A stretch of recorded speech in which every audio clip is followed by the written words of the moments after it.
Hey guys, good morning. So we're doing a little different today, not behind the desk, but figured I'd, show you what I do every day and talk about real estate at the same time. So hopefully you enjoy this. I'm out walking at the lake right now. So today we're going to talk about foreclosures, what's going on, like first quarter foreclosures, March numbers, and y'all, this craziness with what are they're making, penalizing people with good credit. If this new loan that they're coming out with that they just passed, Biden administration just passed, y'all, we're going to talk about all of it. So stay tuned.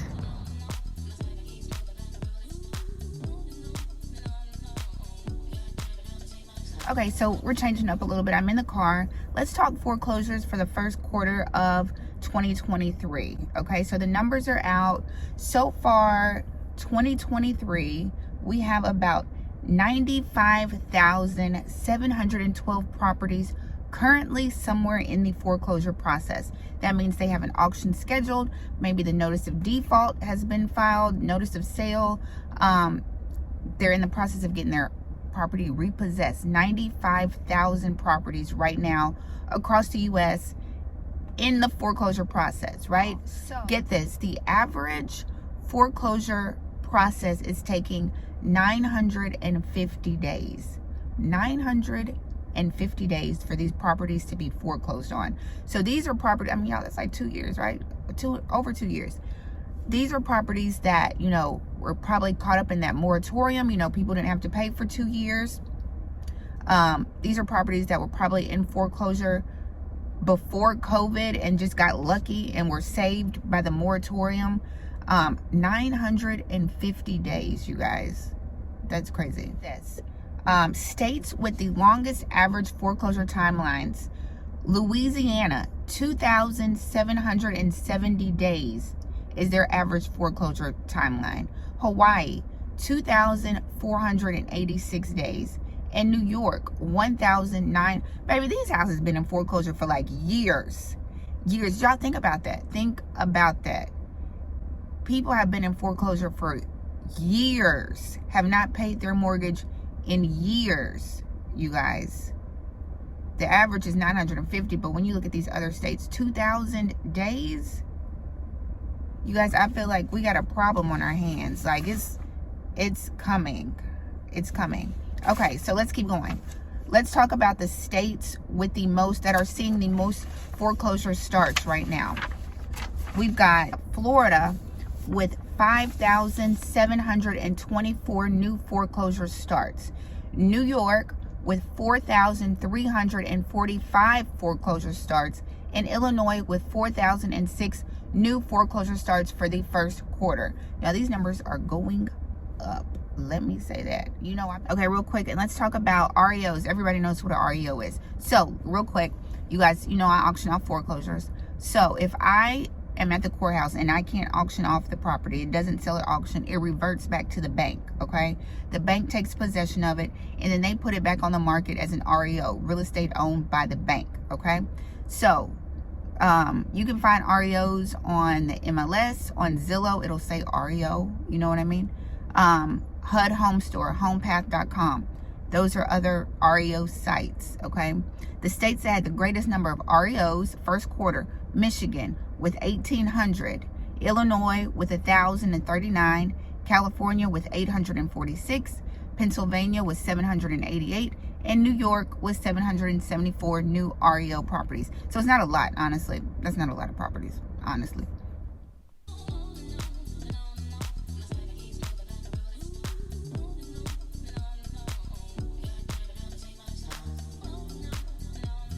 Okay, guys, so I'm at the post office. I've got to mail out real quick. As you know, I do direct mail. That is where I've gotten a lot of my investment properties from, to be honest.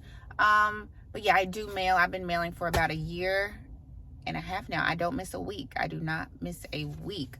And I have 2 particular groups that I mail to. I do mail to people who are in foreclosure just to try to help them, see if I can be another option to them. And I mail another group, but every week for the past probably 1.5 years, almost 2 years at this point. So I'm about to go inside, mail real quick, and then we'll jump back into some more real estate news, okay?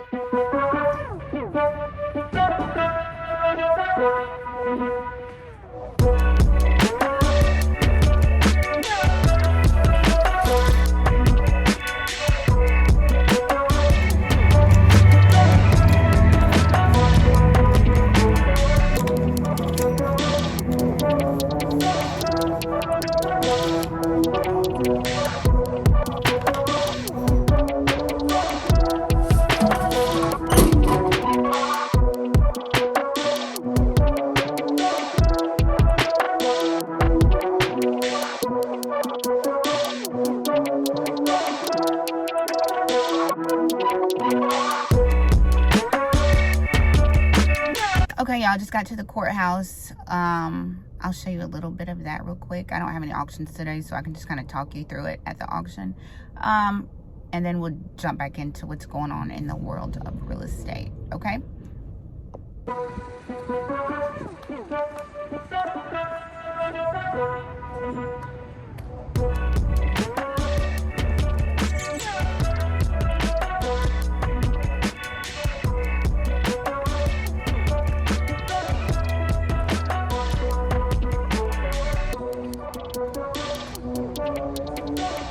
At the courthouse, y'all, this is literally where I stand when I auction. Like, literally, look, on the courthouse steps, okay? So I always tell people it's open to the public. You can come down here. I usually stand right here. I read the notice of sale, and then if there's any bidders, they come and bid. It doesn't look like there's no auctions going on right now. It's like the middle of the day on Tuesday. In Shelby County, it's usually Friday. We have auctions. Auction.com, they hold their auctions right across the street at the Comfort Inn. So just thought I'd come down here and show you what it's like. I'm literally on the courthouse steps, you guys. So this is where all auctions, basically trustee sales, take place. Never at the house, always at the courthouse in the county of the property. So yeah, just thought I'd show you what my life is like. Depending on how many auctions I have, I'll be right here.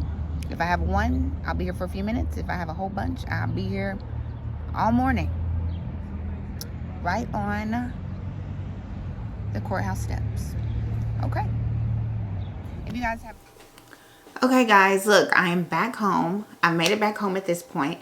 So let's jump into this new loan situation that the Biden administration why can't I say administration? Like, the point of it is to bridge the gap with people of color and home ownership. Just make home ownership more accessible to people of color.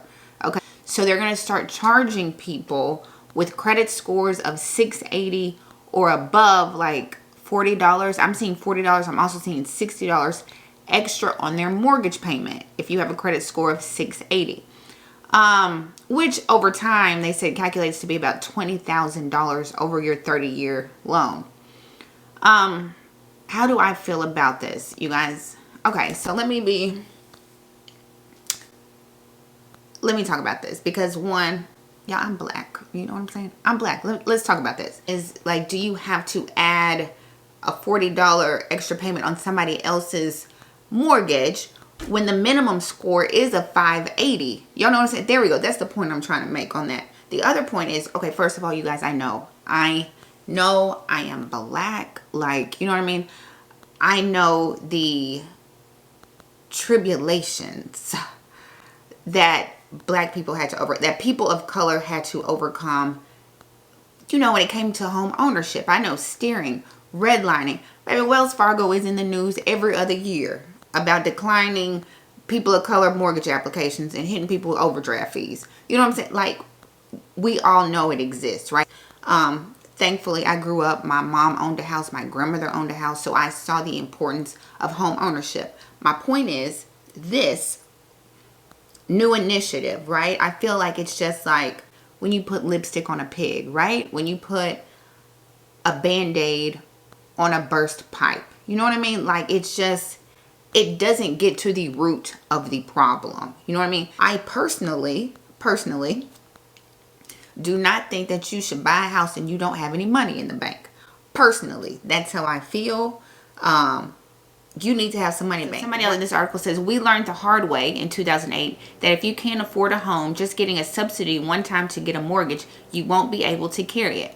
Which is true. We all saw what happened in 2008 when people who were not qualified to buy homes lost them. You know what I'm saying? That was a part of the problem. We know it was, you know, other underlying factors to that. But it was people who didn't actually qualify, or, you know, probably didn't need a $200,000 or $300,000 mortgage on them. They couldn't afford it, especially them balloon payments. Whew, yeah, that killed everybody. But, you know, this is an interesting article. I'll put it up. I'm still reading about it. We're going to see if it happens, because I know there's going to be a lot of pushback on this. Back to this. You know, just giving somebody, people who aren't qualified, and not saying that everybody who got bad credit is just not responsible. Like, a lot of people make mistakes. You know what I'm saying? Maybe when I paid off my car, I paid off my car. You know what I'm saying? Early. And they hit my credit score for, I can't even remember how many points. Took points away for me paying off my car early. But baby, let me miss a payment. So you know what I'm saying? It's not, you know, everybody's got their own story or reasons why their credit is in the situation that it's in. But I still think when it comes to taking out a loan for $200,000, $300,000, $400,000, it needs to be some restrictions in place. And we just keep loosening up these restrictions. Loosening them up. And I guess it's to get the economy going again. Because the feds keep raising rates. They want to keep home ownership. You know, home ownership is a big part of our economy, right? So they're trying to make sure that keeps moving and shaking, right? By any means necessary is what it seems like. But we don't need to do that by any means necessary. I don't think it's a good idea. What y'all think? I don't think it's a good idea. You know what I'm saying? When 580 is the minimum score for FHA. It's already a 580. You know what I'm saying? So how much lower are you trying to get these credit? Like what are we trying to do here? So, and if your credit score is a 580, don't worry about it. Just pay your bills on time. Try to, you know what I mean? I'm not judging. And don't tell me how to spend my money, right? Don't hit me with an extra $40 on my mortgage and then tell me it's going to go here. Don't spend my money for me. Baby, because I can do something with the $40. I can find someplace else to put that $40.